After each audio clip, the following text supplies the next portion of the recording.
한 장의 사진에 5만 개의 은하가 담겨 있습니다. 별이 아닙니다. 은하예요. 각각의 은하 안에는 수천억 개의 별이 있고 그 별 주변을 도는 행성들이 있죠. 그런데 더 놀라운 건 이겁니다. 이 사진이 담은 하늘의 크기가 얼마나 될까요? 팔을 쭉 뻗어서 모래알 하나로 가릴 수 있는 크기입니다. 그 작은 모래알 하나 말입니다. 그 작은 공간에 5만 개의 은하가 있다는 겁니다. 그럼 하늘 전체엔 몇 개나 있을까요? 천문학자들은 최소 2조 개라고 말합니다. 2조 개의 은하, 각 은하마다 수천억 개의 별, 그 별마다 행성들이 돌고 있다면 그 숫자는 상상조차 할 수 없는 수준이 되는 거죠. 그런데 정말 소름 돋는 건 따로 있습니다. 이 사진 속 은하들 중 가장 먼 것은 131억 년 전의 모습이라는 겁니다. 빅뱅이 일어난 지 불과 7억 년밖에 안 됐을 때죠. 우주가 이제 막 식기 시작했을 때, 최초의 별들이 막 태어났을 때의 모습을 우리가 지금 보고 있다는 겁니다. 어떻게 이게 가능할까요? 2021년 크리스마스, 인류는 드디어 우주의 시작을 볼 수 있는 눈을 우주로 쏘아 올렸습니다. 그럼 오늘은 제임스 웹 우주망원경이 인류에게 보여준 경이로운 장면들, 그리고 그 속에 숨겨진 놀라운 진실을 함께 살펴보겠습니다.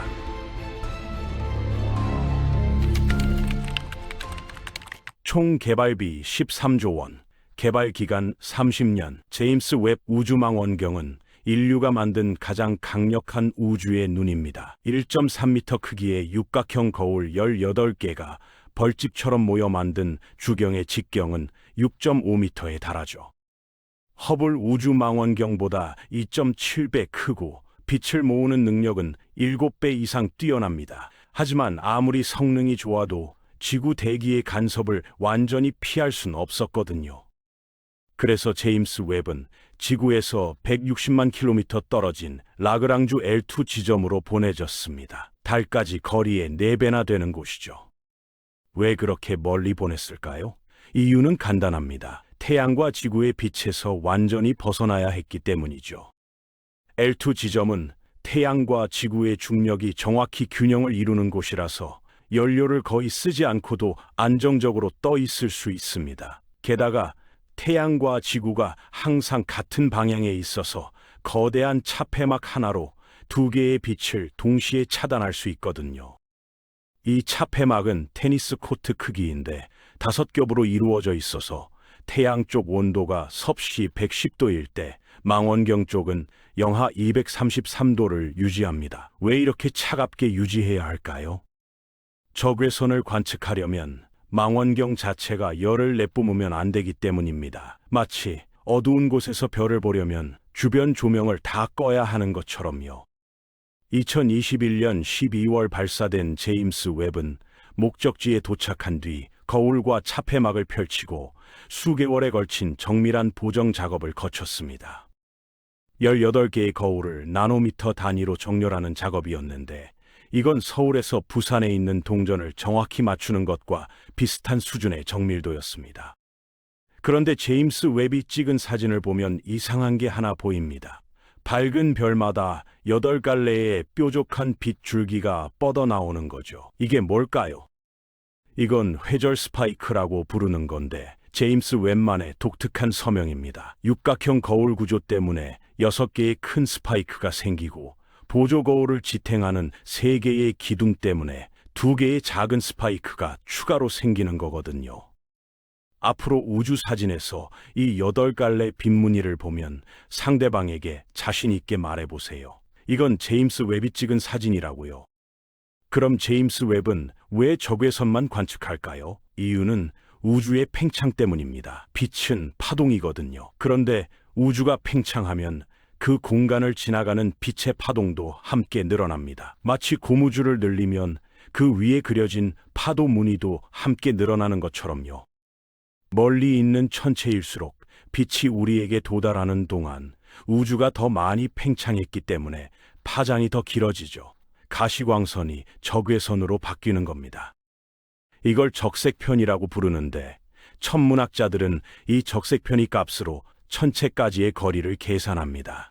적색 편이가 클수록 더 먼 천체라는 뜻이죠. 그래서 우주의 끝을 보려면 적외선을 관측해야 하는 겁니다. 게다가 적외선은 먼지를 뚫고 지나갈 수 있거든요. 허블이 볼 수 없던 먼지 속 비밀을 제임스 웹이 드러낼 수 있는 이유입니다.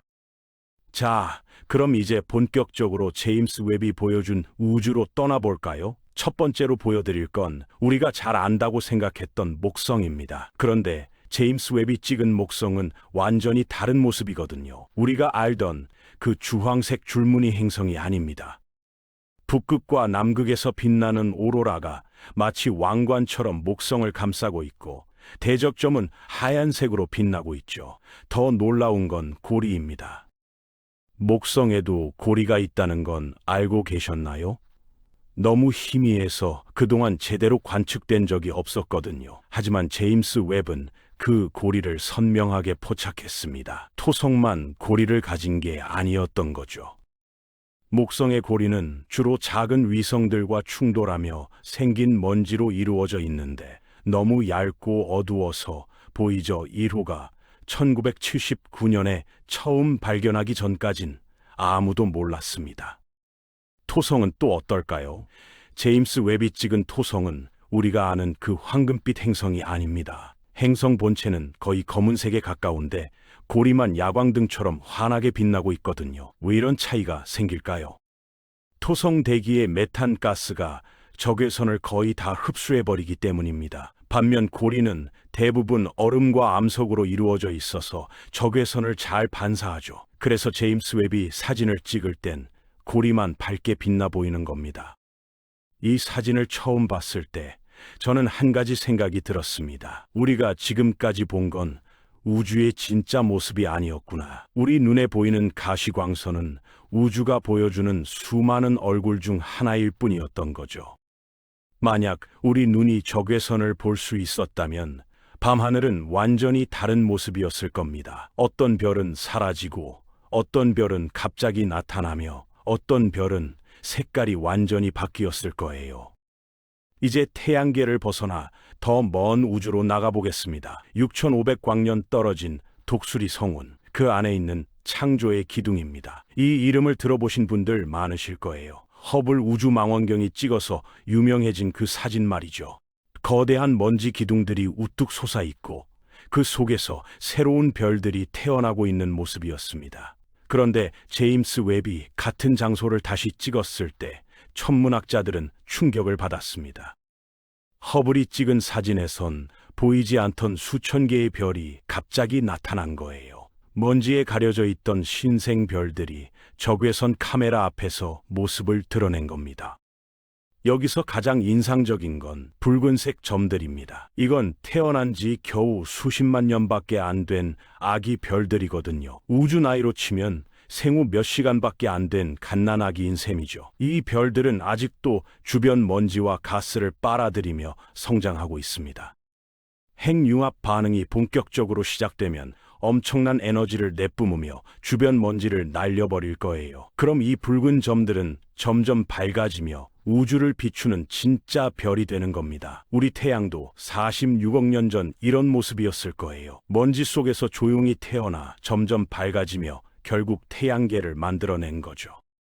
창조의 기둥은 높이가 약 5광년입니다. 빛의 속도로 5년을 가야 하는 거리죠. 이 거대한 구조물 전체가 별을 만드는 공장인 겁니다. 천문학자들은 이 기둥 안에서 매년 수백 개의 새로운 별이 태어난다고 추정합니다. 그런데 별의 탄생만큼이나 인상적인 게 별의 죽음입니다. 2500광년 거리에 있는 M57 고리 성운을 보시죠. 우주 공간에 완벽한 원형의 고리가 떠 있습니다. 마치 신이 우주에 구멍을 뚫어놓은 것 같죠. 하지만 이건 구멍이 아닙니다. 죽어가는 별이 마지막으로 남긴 작품이에요. 중심부에 작고 밝은 점 하나 보이시죠? 저게 한때 우리 태양 같았던 별입니다. 핵융합 연료를 다 써버리고 이제 서서히 식어가고 있는 거예요. 죽어가면서 자신의 외곽층을 우주로 날려버렸고 그게 지금 우리가 보는 이 아름다운 고리가 된 겁니다. 고리의 색깔도 의미가 있습니다. 붉은색은 수소, 초록색은 산소, 파란색은 헬륨을 나타내죠. 이 원소들은 모두 이 별이 평생 동안 핵융합으로 만들어낸 것들입니다. 수소를 헬륨으로, 헬륨을 탄소로, 탄소를 산소로 만들어가며 수십억 년을 살아온 거예요. 여기서 소름 돋는 건 이겁니다. 이게 우리 태양의 미래라는 거예요. 50억 년 후 태양도 핵융합 연료를 다 쓰고 나면 부풀어 오르기 시작할 겁니다. 수성을 집어삼키고 금성을 집어삼키고 어쩌면 지구까지 집어삼킬지도 모릅니다. 그리고 마지막 순간 자신의 외곽층을 우주로 날려버리며 이런 아름다운 고리를 만들어낼 거예요. 태양이 이렇게 찬란한 죽음을 맞이할 때 인류는 어디에 있을까요? 아직 지구에 남아 있을까요? 아니면 다른 별을 찾아 떠났을까요? 어쩌면 그때쯤이면 인류라는 종 자체가 진화해서 지금과는 완전히 다른 모습이 되어 있을지도 모릅니다. 50억 년이면 생명이 단세포에서 인간까지 진화하고도 남는 시간이니까요.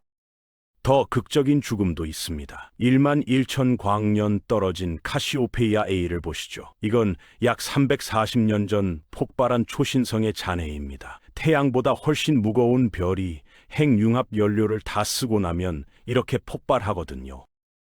폭발의 위력이 어느 정도냐면 단 몇 초 동안 우리 은하 전체가 내뿜는 빛보다 더 밝게 빛난다고 합니다. 상상이 되시나요? 우리 은하에만 2천억 개의 별이 있는데 그 모든 별보다 단 하나의 폭발이 더 밝다는 겁니다.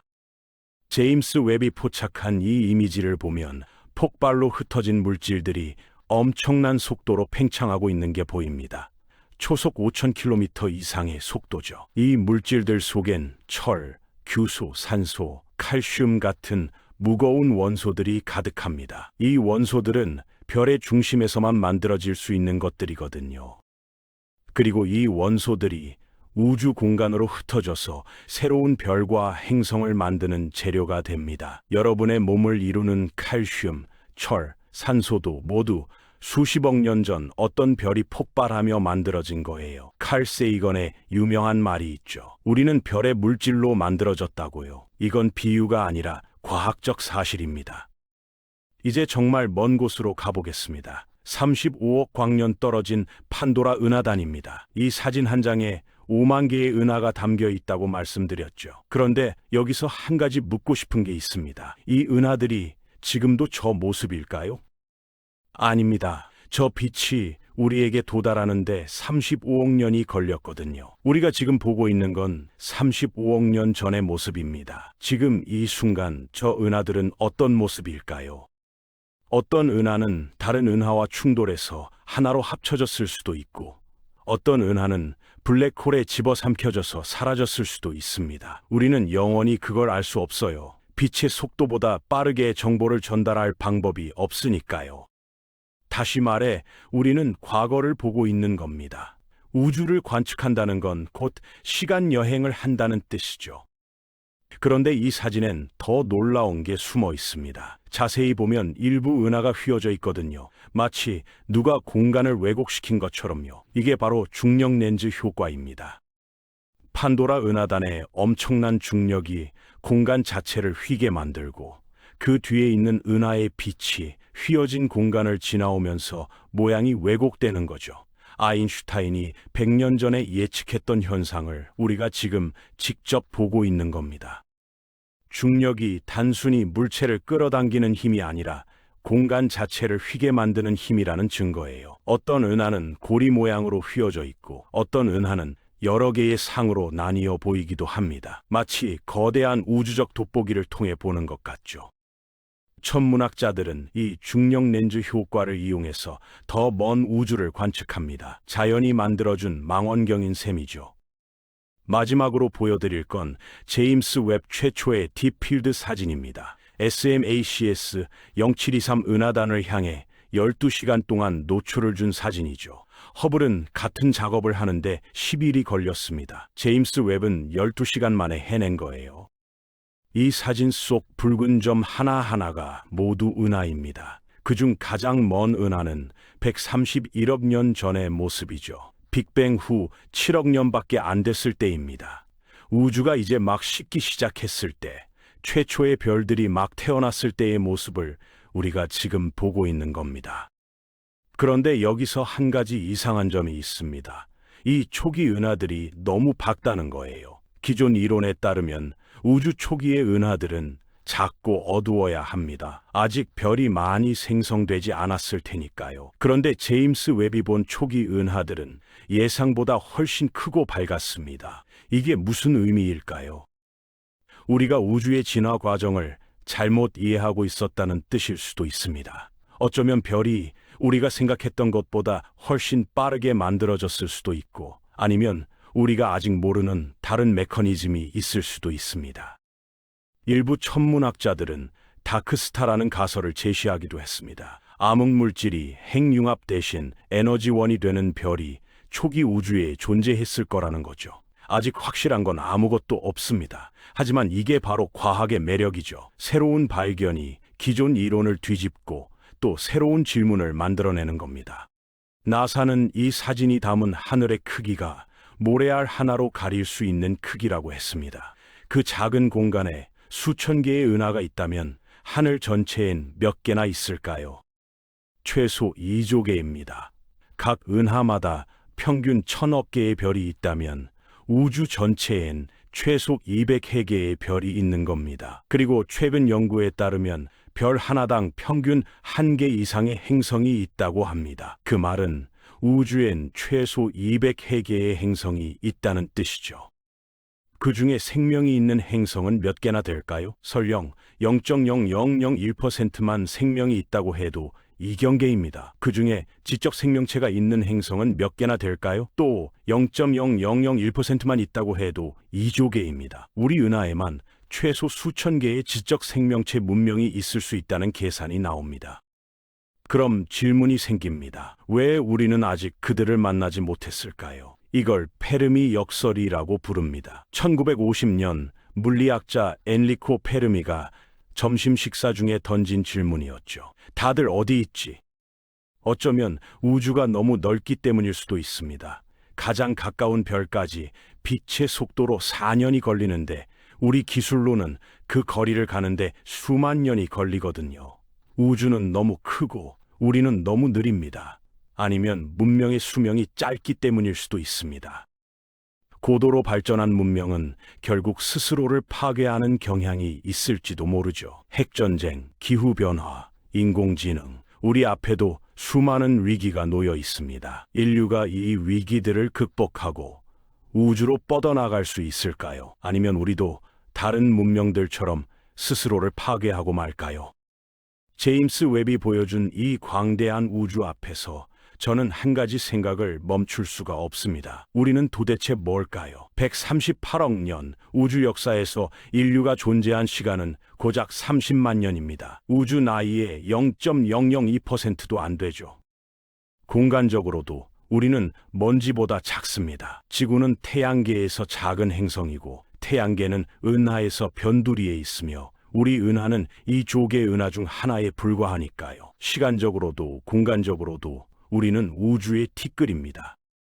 그런데 아이러니한 건 이 티끌만한 존재가 우주를 관측하고 있다는 겁니다. 우주의 시작을 보고 별의 탄생과 죽음을 지켜보며 은하의 충돌을 기록하고 있죠. 어쩌면 우리가 우주를 보는 게 아니라 우주가 우리를 통해 스스로를 보고 있는 건지도 모릅니다.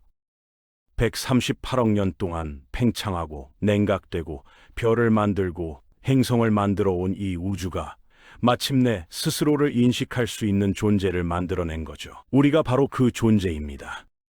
빅뱅 이후 138억 년 동안 우주는 수소를 만들고 그 수소로 별을 만들고 그 별에서 무거운 원소를 만들고 그 원소로 행성을 만들고 그 행성에서 생명을 만들고 그 생명이 진화해서 인간을 만들었습니다. 그리고 그 인간이 지금 망원경을 만들어 우주를 보고 있는 거예요. 칼 세이건은 말했습니다.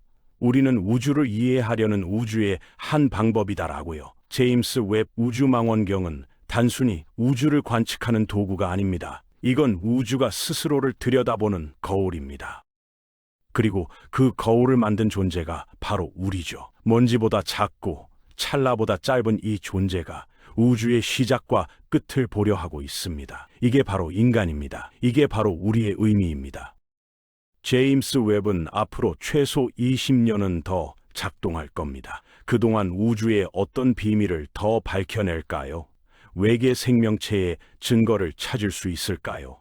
실제로 최근 제임스 웹은 지구에서 120광년 떨어진 K218b라는 행성의 대기에서 디메틸 황화물이라는 분자를 발견했습니다. 이 분자는 지구에서 생명체에 의해서만 만들어지는 거거든요. 물론 아직 확실한 건 아닙니다. 더 많은 관측과 검증이 필요하죠. 하지만 만약 이게 사실이라면 인류 역사상 가장 위대한 발견이 될 겁니다. 우주 어딘가에 우리만이 아니라는 증거니까요.